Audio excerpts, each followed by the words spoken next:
My accident took place on the 20th of August, 97.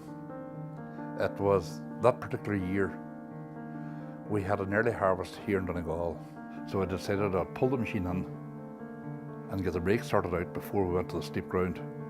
The brake system, these machines, are tucked underneath here on the axle.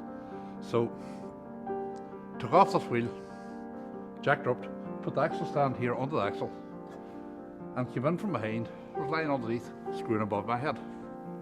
As I was slacking off, the studs holding the housing never had been opened before. It gave one of them a pretty sharp jerk, and the machine sort of gave a shake, and I realised then the machine was coming down. It fell off the axle stand, and I was lying on the floor, and when the machine came down, the hub of the wheel landed here on my thigh. The axle crushed the pelvis, and this arm happened to be upright at the time. When I looked around, the hand was no longer there, the hand was hanging down. And lucky enough, the workman and the young lad was there in the shed, and they got the machine lifted, and the ambulance came and gathered what was left of me up and arrived up in Lerkinny Hospital. If I had came at it from the front end,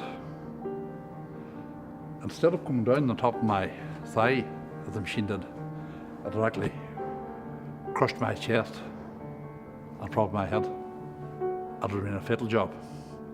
But I was lucky that I hadn't come in from this angle. Otherwise, I wouldn't be telling you the story today.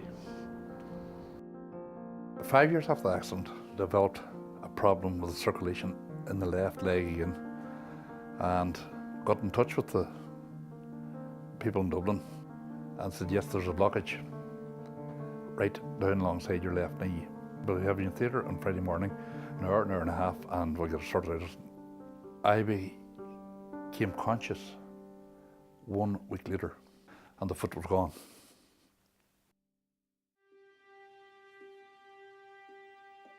It slows everything down to start with. With the prosthesis, you're talking at least 10 minutes before you're out of the bedroom.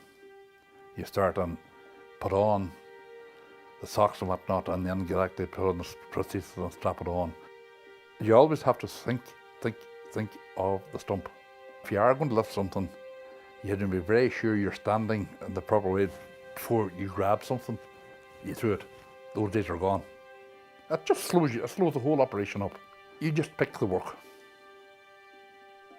Make sure you don't get yourself into a knockout position with the prosthesis or anything else. You get down at times. That's fairly regular occurrence, you know.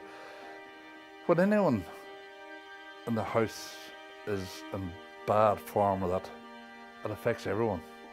It was a hell of a trying time for my wife, and luckily enough, she was a teacher and she had her own job and kept the thing rolling on. But I mean, the financial implications at the time and whatnot, the bank manager is bound to take a different look at things from a guy that was fit and working to a guy that is hobbling around on an artificial leg. There were 5 lads, 5 eldest. They came each year. There was one finishing secondary school at that stage, and each of them took a year out to stay here on the farm. So that's how we got over the first 5 or 6 years. I was out of action for a year because of a rush. And it's changed the whole pattern of life because of a rush.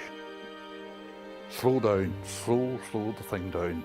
Set up the job.